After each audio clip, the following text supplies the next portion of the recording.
Hello, and welcome to The Queer Gaze, a gay movie podcast dedicated to examining queer representation and issues. In this bonus episode, we're taking a look at Bruce LaBruce's The Visitor, which has already been released on digital platforms. If you want more of the discussion complete with spoilers, please support The Queer Gaze at patreon.com/thequeergaze. You'll also get early access to regular main feed episodes and extra content. And you can follow us on social media at The Queer Gaze. So Joe. Hello. I believe you're going to fix our gaze on something that I'm not terribly familiar with this time. Okay, yeah. So we are talking about Canadian, I'm going to say performance artist as well as filmmaker Bruce LaBruce. You know, whenever we talk about Enfant Terrible Xavier Dolan, I feel like he's the person that people go to when they're looking for something a little bit sensational, and ridiculous isn't the right word, but like something that's going to ruffle feathers. But the reality is that Bruce LaBruce has been doing that business, and probably better, and probably in much more confronting ways, since like the 70s. Oh, wow. So folks, The Visitor is his most recent film. I'll give you the log line, and then maybe we can have a conversation about Bruce LaBruce as well as our thoughts on the film.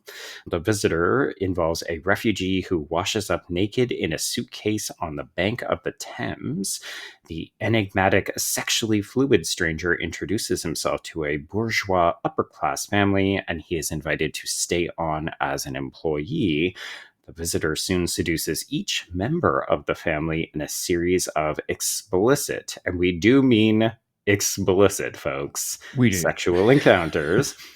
He will turn their world upside down as they are able to redefine themselves in new and radical ways. Okay, so Conrad, let's talk about Bruce LaBruce. Had you heard of him before? Had you seen any of his films? No, absolutely not. He comes to me completely new. Although I recognize the premise of this movie, and that's because it's based on an earlier movie by Pasolini. Theorem, I know it as. It's Teorema Right. from 1968.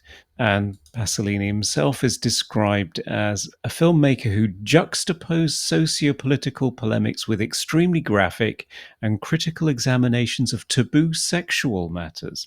Sounds familiar. Yes. So have you seen that film? I haven't. It's been on my watch list for the longest time, and I do have a copy of it because it has Terence Stamp in it. It does. And I've always wanted to see more of his films ever since Zod in Superman 2. Of course, yes. Yeah, so I had not heard of that film, but it does sound very similar. Like, people have called The Visitor a loose remake, in part because I think it takes the same principle. I gathered that film was exclusively white, so we are introducing a racial component into this film.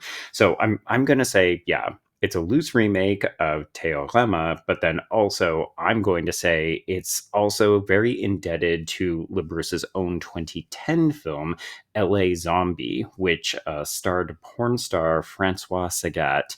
And it's a very similar premise. It's an alien who comes down to Earth, kills an unhoused person, which is nearly identical to the start of this movie, and then goes around having a series of sexually explicit encounters. So that film was shot.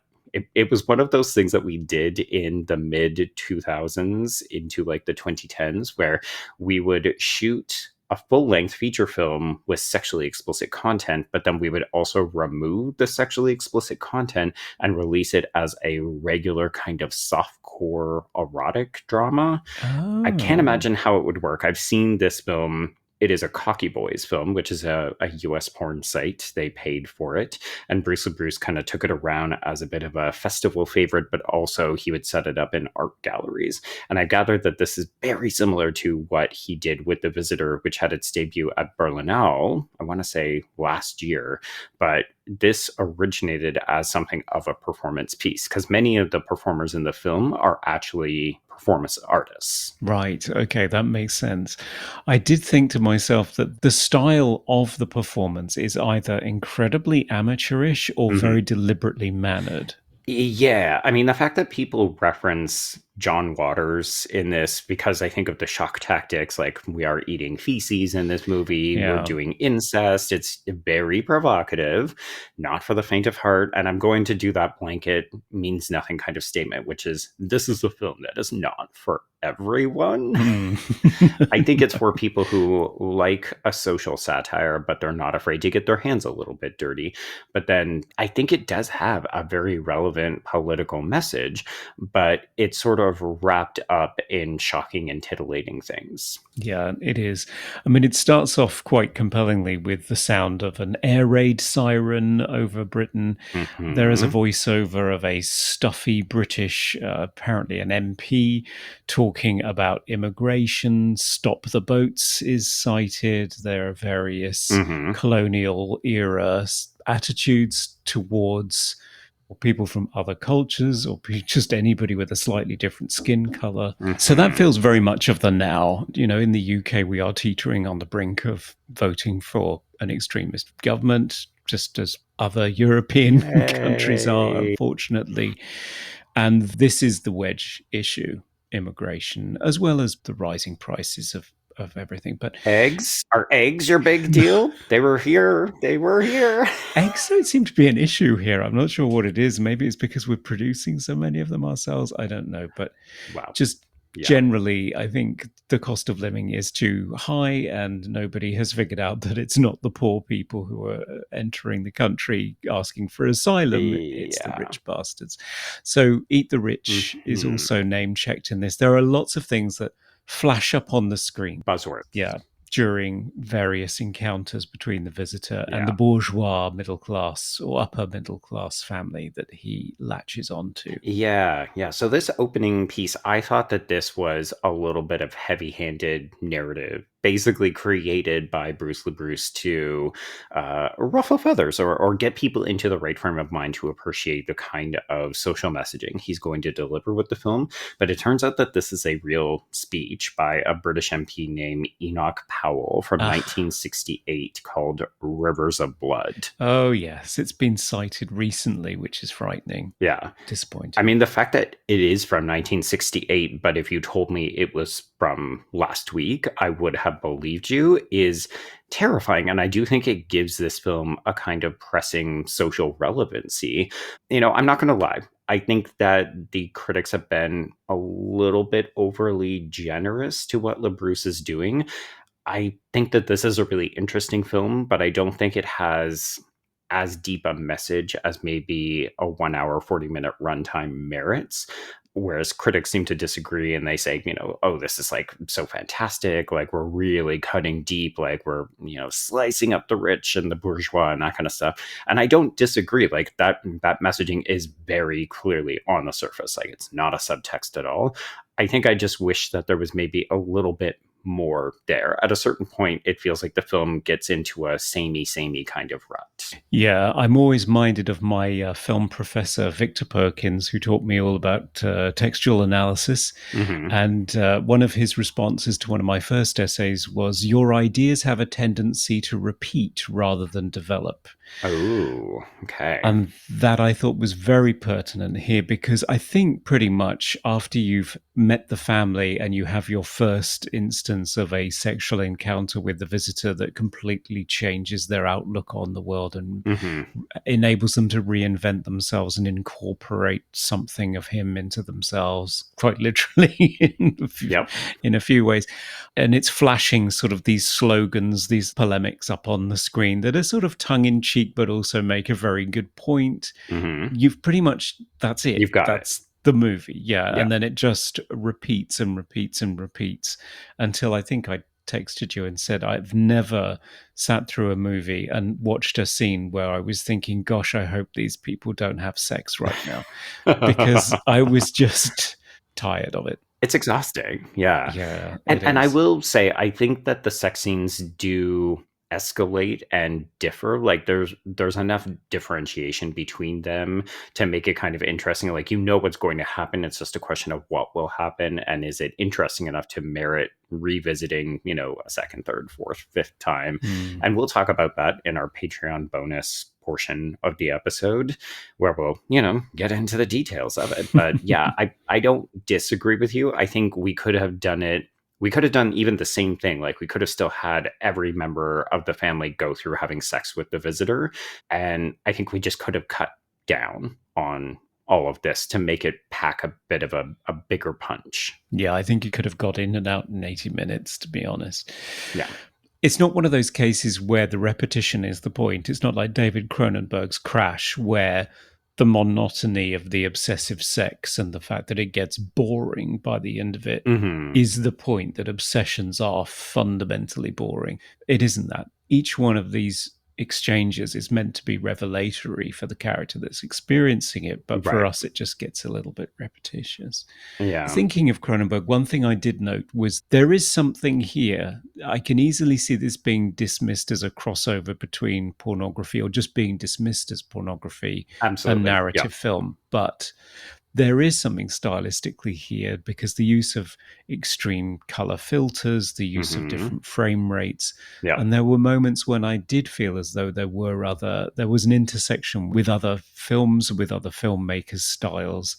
So I thought the shots of after you see the visitor get out of his luggage, you see lots of shots of identical suitcases across Britain, and they're sort Hmm. of pulsating like the pods in Invasion of the Body Snatchers, which I Yeah. thought was wonderful, with Hannah Holland's score bubbling electronically on the soundtrack. I thought, okay, I can see what we're doing here, and it's very, very apt and very funny. Hmm. And there are also moments where it does feel like the body horror of Cronenberg, Yeah. quite explicitly. No, there's one moment in one of the sex scenes where someone is fucking someone else's feet, and then we get the slogan that says, I think foot fucker. Mm, And then we realize that the foot in question is actually a sex toy. Like, right. it Yeah. abbreviates at the ankle, and we just kind of like toss it away so that we can get into the actual fleshy human parts. And I mean, I do think that there's a playfulness here. Like, there's a very cheeky, knowing wink. We should definitely acknowledge that Bruce LaBruce is an out queer filmmaker,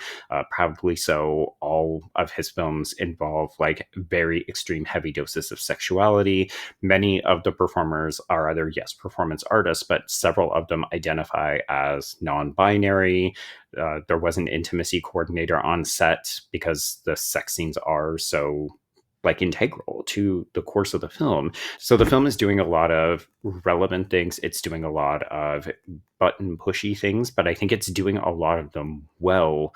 And as someone who has seen several Bruce LaBruce films, I can also acknowledge like narrative is not his forte. It's not really his interest, even. So, like, in some ways, even when I compare this to his other film, like the more sexually explicit one that he made with Cocky Boys, that movie is like just a hardcore pornography with like moments of like walking and, yeah, like stylistic beats in between, but there's like virtually no narrative. So this is a dramatic step up. And it feels like LaBruce taking an interest in trying to explore narrative conventions, but also saying, my real point here is the stylistic stuff. Yeah, and it still remains the strongest impression that you get. There isn't a lot of dialogue in this movie. Mm, There isn't really much of a narrative per se, or much by way of character arcs. Everybody pretty much goes through the same experience and comes out the other side. And frankly, I found the finale confusing as well as overlong. I didn't really know what point it was trying to make. yeah. I wonder if we can maybe unpack that a little bit as well, because I do think it maybe has something to do with the film's larger message about like race and immigration and that kind of stuff. Yeah. Okay, do you have any other final thoughts? I guess my question is, would you recommend this film? Or is it like, yes, but only to certain people? I think it's definitely, yeah. If you've never experienced Bruce LaBruce, then I think this was an interesting one to watch, especially if you're in Britain right now. Hmm, But yeah, only if you are prepared, right. because there are lots and lots of button pushing, unsimulated scenes of sexual intimacy, Yeah. and it does not hold back. No. So yeah, don't watch it if you're expecting the vicar. No, no, No. don't do that. Okay. Well, folks, if you want to hear more of our discussion, please join us over on Patreon. So it's patreon.com/the queer gaze. And of course, if you have thoughts about Bruce LaBruce or The Visitor more specifically, you can also email us at thequeergazeshow@gmail.com. Because frankly, it'd be great to hear from some folks. Like, what are you liking about the show? What are you wishing we would do slightly differently? Like, give us some feedback. Let us know. Yeah, please do. All right. Well, until then, go watch a gay movie.